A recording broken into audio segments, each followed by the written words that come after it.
everyone. Another new band, artist, and another new song for me today. This one is one that has come up from time to time, mentioned on my channel, and so today it is going to be Loaf, Bat Out of Hell. And you know by now that I am highly amused by some of these names of bands or artists, and Loaf is one of those where I think, oh. So where did that name come from anyway? Meatloaf. You're going to name yourself Meatloaf. All right, fine, go ahead. Fine, okay, fine. But that's what it is. Bat Out of Hell. Sounds a bit crazy. Let's see what I have to read about it. Michael Lee Ade, born Marvin Lee Ade. Okay, so he changed his name somewhere along the way. Known professionally as Meatloaf. Oh, it's a person, not a band. So maybe he got the nickname somewhere. He was an American singer and actor known for his powerful, wide-ranging voice and theatrical live shows. He is one of the best-selling music artists in history. Interesting. He earned a Grammy Award for Best Solo Rock Vocal Performance and received the 1994 Brit Award in the United Kingdom for Best-Selling Album and Single. Meatloaf, I'm still laughing at this Meatloaf thing, appeared in over 50 films and television shows. Bat Out of Hell is the 1977 debut album by Meatloaf and composer Jim Steinman. Have I heard this name Jim Steinman somewhere along the way? Have some of you talked about him as a composer? I don't know, but somehow it sounds like a name I ought to know. Don't ask me why. Bat Out of Hell has sold over 43 million copies worldwide, making it one of the best-selling albums of all time. It is certified 14 times platinum by the Recording Industry Association of America. It is the best-selling album in Australia, having been certified 26 times platinum by the Australian Recording Industry Association. As of June 2019, it has spent 522 weeks in the UK Albums Chart, the fourth longest chart run by a studio album. 522 weeks. In 2012, Rolling Stone ranked it at number 343 on its list of the 500 greatest albums of all time. His Bat Out of Hell trilogy has sold more than 100 million records worldwide. This is something kind of big, isn't it? Meatloaf. Bat Out of Hell song placed third of Top Gear's Top 5 Ultimate Driving Songs. Oh, we were just having a discussion recently about driving songs, weren't we?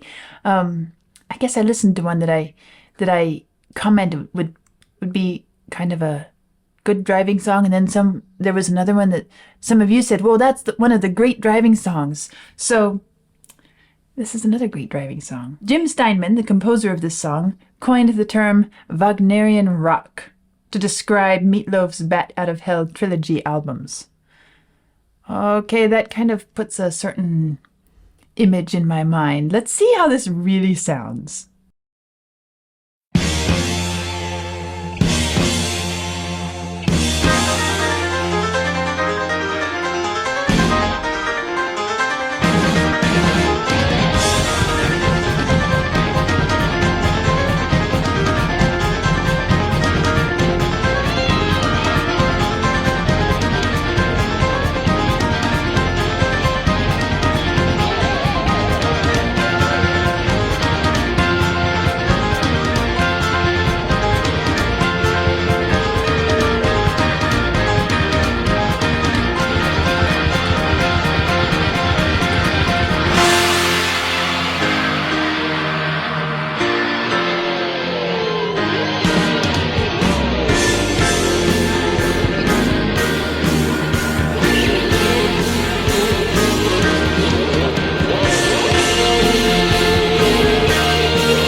You know, there's something about this introduction that from the very first two notes, it made me somehow recall Pink Floyd's When the Tigers Broke Free.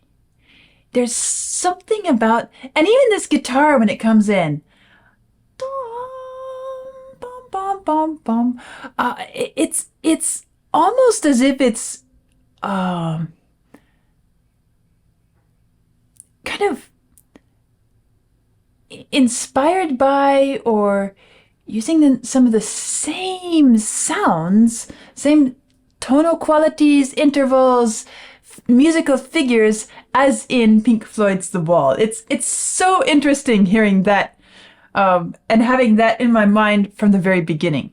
Well, I'll also say that this certainly isn't a roll down the windows and take a leisurely driving song. This is more like, let's go on the road and drive. Don't step on the accelerator too hard.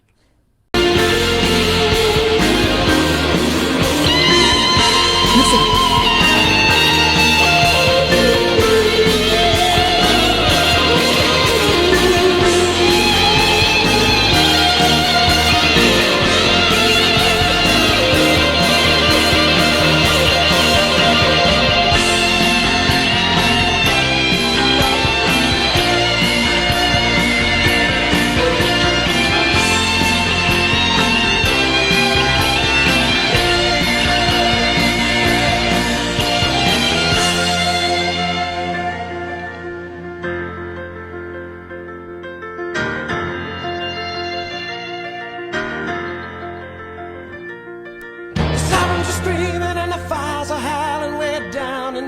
Tonight.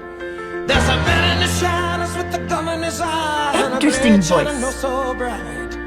There's evil in the air and there's thunder in the sky and a killer's on the bloodshot streets. On down in the tunnel with a deadly horizon. Oh, I swear I saw a young boy down in the gutter. He was starting to foam in the heat.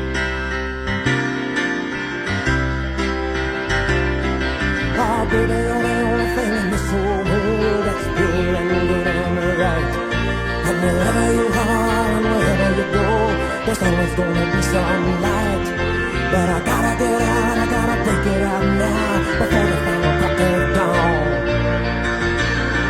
So we gotta make the most of our one night together. When it's over, you know we'll both be so alone.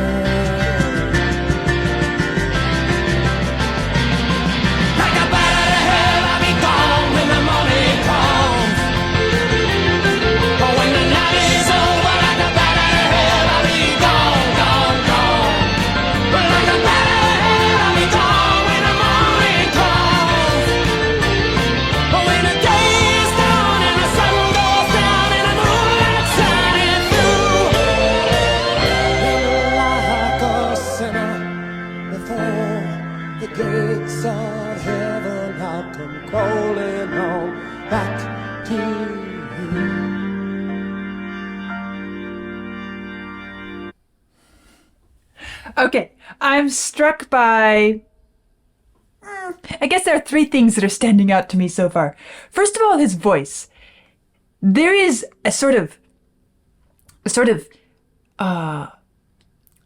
incredible energy that he's conveying in his voice. And his voice has a unique sound to it. I kind of like it. And then, okay, it's mostly piano backing his voice, which is just adding to this sort of, it's a bit like a racehorse at the starting gate feeling of there's this bundle of energy that you're sitting on, and you could just let it explode and it would destroy everything if you did so. But to keep it contained in this sort of sizzling ball of energy, and you're not, it doesn't feel like you're in it. It feels like you're on top of it, like you're riding this energy somehow. It's a really nice quality, and it's very well conveyed, partly by his singing and partly by that wonderful piano that's just sizzling underneath him. Well, maybe sizzling is a good word, because if you it's kind of like the feeling of throwing hot water in a dry, hot frying pan or on a hot iron. It's that sort of it's riding, it's floating above, and there's this explosive, hot, sizzling energy that is holding it up. So that is one, maybe two, I guess two. The energy, the voice, the piano, and then the other thing that strikes me is, okay, the opening did have a little bit of a Pink Floyd, When the Tigers Broke Free quality to my ears, but once we got into the verse, it actually became much more musically straight-laced, if I can say that. Meaning, okay, now we have some pretty well-designed, standard, predictable cadence points, phrase lengths, and sequences. It feels very, very organized in its design. There are even some moments where I thought, that could almost be a folk song style. Other places, well, as it builds an intensity, you hear a composer who knows what he's doing with the chord progressions and building up bum bum bum bum, and then of course this reduction of this moment of calm at the end of the verse. All of that. So these are the three main things: the incredible energy, the voice, and a good composer. That's what's standing out to me at the beginning here. And I can see maybe how you would call it Wagnerian, but I almost expected something a bit, maybe even heavier, thicker perhaps, because this is quite powerful and heavy, but it's not thick. And when I think of Wagner, there is a lot of thick writing that he does. But this is a bit more, I guess we could say metallic, huh? It's a bit straighter, cleaner, and has that polished feel about it that keeps it from feeling so thick and lugubrious. So let's keep going. Heaven, I'll come crawling on back to you.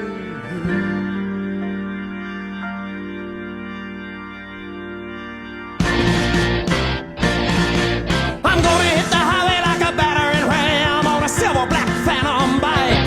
Oh, when the metal is hot and the engine is hungry, I'm all about to see the light. Nothing ever grows in this rotten old hole, and everything is running and lost. And nothing really rocks, and nothing really rolls, and nothing's ever worth the cost. And I know that I'm damned if I never get out, and maybe I'm damned if I do. But with every other beat I got left in my heart, you know I'd rather be damned with you. Okay, this is so interesting to notice what is being mixed in.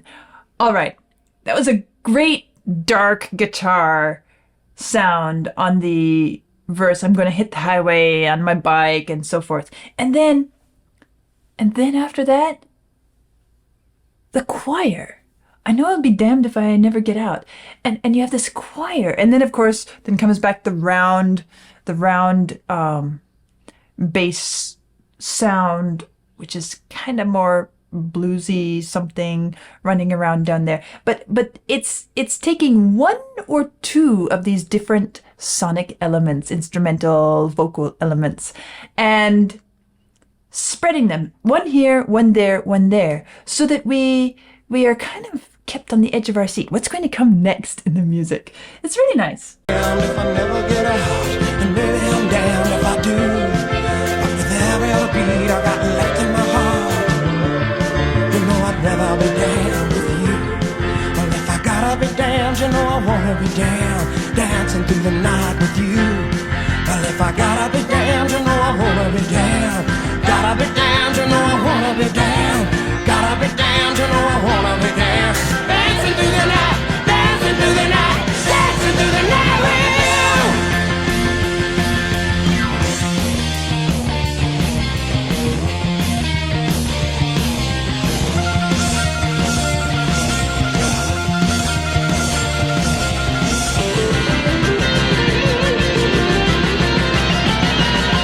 Oh, baby, you're the only thing in this whole world that's feeling good and right. And wherever you are and wherever you go, there's always gonna be some light. But I gotta get out, I gotta break it out now before the final crack of dawn. So we gotta make the most of our one night together. When it's over, you know we'll both be so alone. Like a bat out of hell, I'll be gone when the morning comes. Oh, when the night is over, like a bat out of hell, I'll be gone, gone, gone. Like a bat out of hell, I'll be gone when the morning comes. But when the day is done and the sun goes down and the moonlight shining through, they're like a sinner before the gates of heaven. I come crawling on back to you. Okay, what a great retardando pullback broadening effect there. Okay, I've got to talk a bit more about some of the compositional elements, musical elements that I'm noticing along the way. It's so funny. Just last night, I was teaching a lesson to a very elementary student, preparing for that student's first exam and studying some of the music, preparing for that. And one of the pieces had this really great ending. We were talking about phrase lengths and how to shape the phrases, how to handle the phrases, how to ride this music through. Now we're on a driving song. And it was actually a little waltz, a very elementary waltz. Nothing grand at all. But at the end, it had this same little technique, which we see here used to such great effect. Where you repeat and you repeat and you repeat before you finish the thought. Dancing through the night, dancing through the night, dancing through the night with you. And it's not just the text that is doing this, it's the music. But it works so well in this song. It stood out to me as what a great application of that technique. And then we come to this fabulous, I'm going to back it up here and listen to this again, because by now we've worked up and we've been riding this ball of energy for quite some time. And I am enjoying how the music works so well with the sentiment of the lyrics, especially this line really, really came out powerfully, which if I were reading it, maybe it wouldn't have hit me so hard, but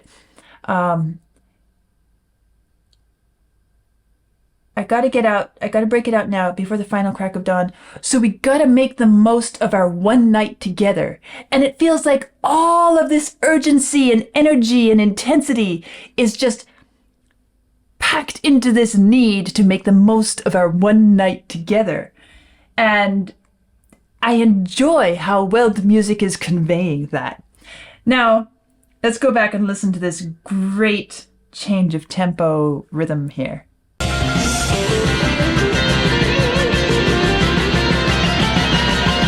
Oh, baby, you're the only thing in this whole world that's feeling good and right. And wherever you are and wherever you go, there's always gonna be some light. But I gotta get out, I gotta break it out now before the final crack of dawn. So we gotta make the most of our one night together. When it's over, you know we'll both be so alone. Like a bat out of hell, I'll be gone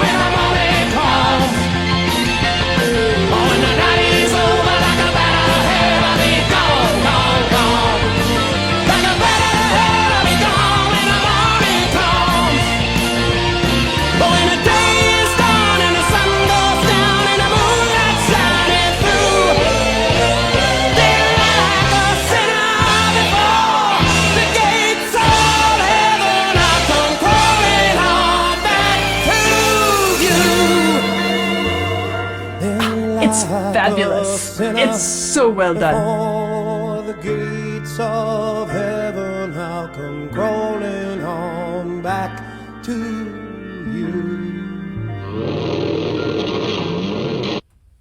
That is so well done. It's one of those things. Okay, yes, this was done in a recording studio. It's one of the things that we performing musicians on stage, you'd be surprised at how challenging it can be to pace something perfectly every bit as you're either increasing or pulling back a tempo.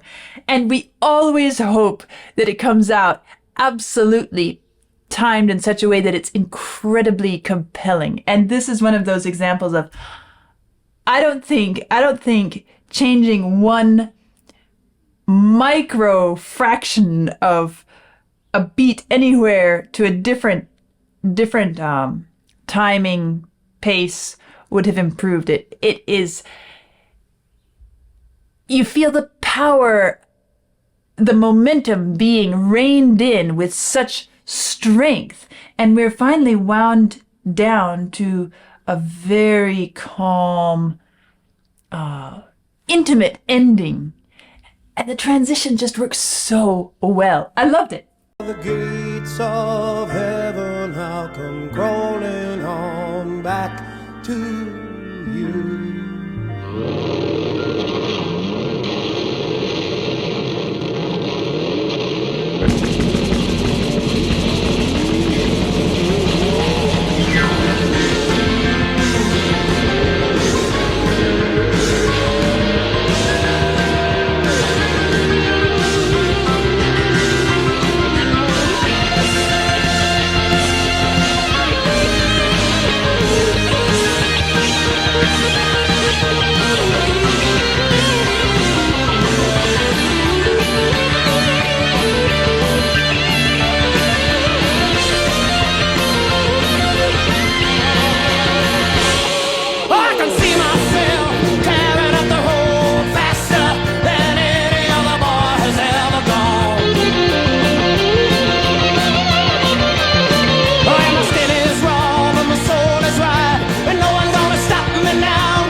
Okay, this is drama, isn't it?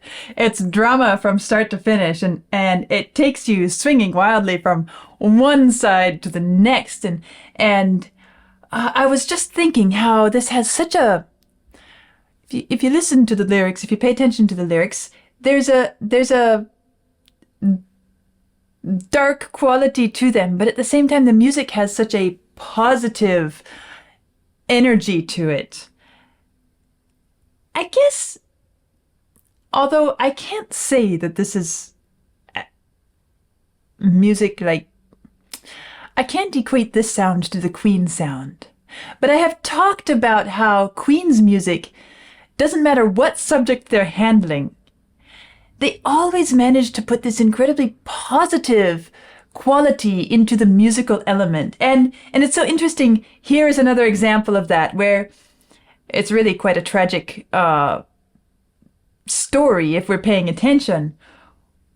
But the music is so positive in its presentation of it. There's a happiness, a joyfulness, a delightfulness to the way it's being told. And it's so interesting to see that. And yet we still don't lose the drama, right? We still hear the crash. We still hear the change from driving down the road to dying at the bottom of a pit. We hear that in the music, and still it doesn't come across as some dark, heavy piece of music that drags us down. It somehow manages to be happy in its quality. And it's a really unique thing to have in a piece of music like this. Well, all right, let's keep going. But I just had to comment on the drama of it. I mean, here we are tearing up the road, and the next thing we know, we're crashed at the bottom of the pit in the blazing sun. And the music does this. It swings us from one to the other. It's not just the story, but the music itself. If this is considered one of the top driving songs, I hope whoever's listening to it has the cruise control on, because this music could do something to your speed.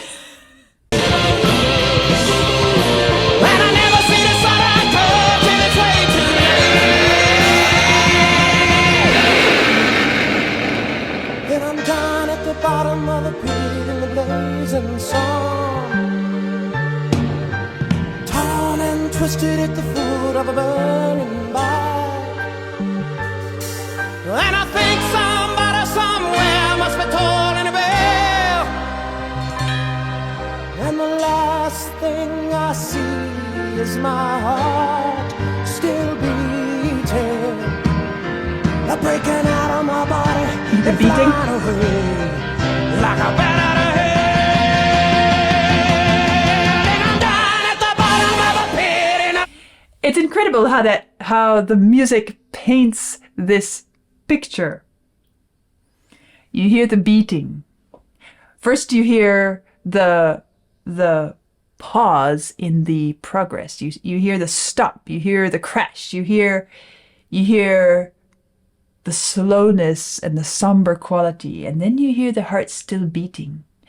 And then you hear, as the lyrics say, breaking out of my body and flying away, and it starts to feel like there's a bit of a release coming, and then like a bat out of hell, and suddenly it's back to this high speed, high intensity.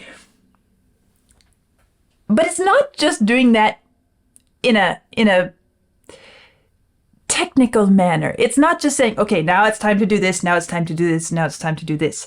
It's very well crafted, well organized, well presented, both in the compositional design of it and in the performance of it, the presentation of it musically. And that's why it has such a compelling effect on us. We feel it, we can picture it. Still beating, breaking out of my body and flying away like a bat out of hell. And I'm down at the bottom of a pit in a blazing sun, oh, torn and twisted at the foot of a burning light. And I think somebody somewhere must be tolling a bell.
How many of you have noticed that the last vocal, ooh, is exactly the figure the guitar has been playing at moments throughout the piece. What a great line of continuity musically, compositionally, and yet it's used so differently at different points in the music. Here, what a way to end this.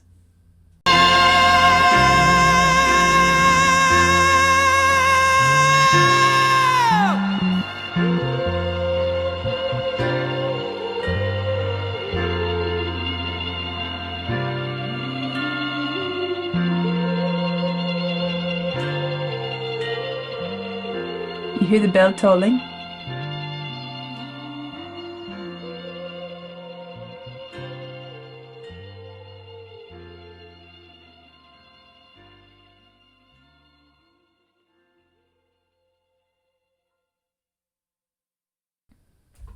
All right, so Loaf, A Bat Out of Hell. You know that I don't take these titles too seriously by now because I know that I can be completely surprised. And this is one of those where if I were judging it by the title and the artist's name, I would think, that can't be anything interesting. How dull. Meatloaf, Bat Out of Hell. I mean, what is this? Is this some sort of Halloween joke or something? But what a fabulous piece of music. Design-wise, presentation-wise, the impact that it has, it works very well. And maybe you should listen to the entire trilogy. We shall see. I don't know. As I know that I should never judge an artist or band by one piece, or even 2 or 3 pieces most times. But this one, it's a very powerful piece of music, and I can understand now why it was so popular and is so popular. Well, there's one thing that I didn't mention, and I just remembered that I wanted to talk about it, and somehow I got distracted on the way. And that is when the guitar solo came in.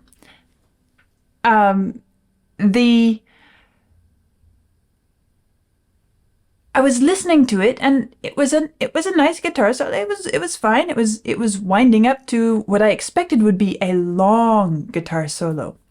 But I enjoyed the way it kind of interrupted my expectations. It kind of worked up to something, and then before it really took on its own solo persona, immediately the voice came back in, and then they're working cooperatively, collaboratively, back and forth, and sometimes in tandem throughout that following section of music. It was a nice, again, serving the music rather than the form, and I enjoyed that as well. So as you can see, I am enjoying not just the overall sound of the piece, the impact, whatever, the story, but I'm really enjoying the craftsmanship and the artistry that are working hand in hand to create this piece of music.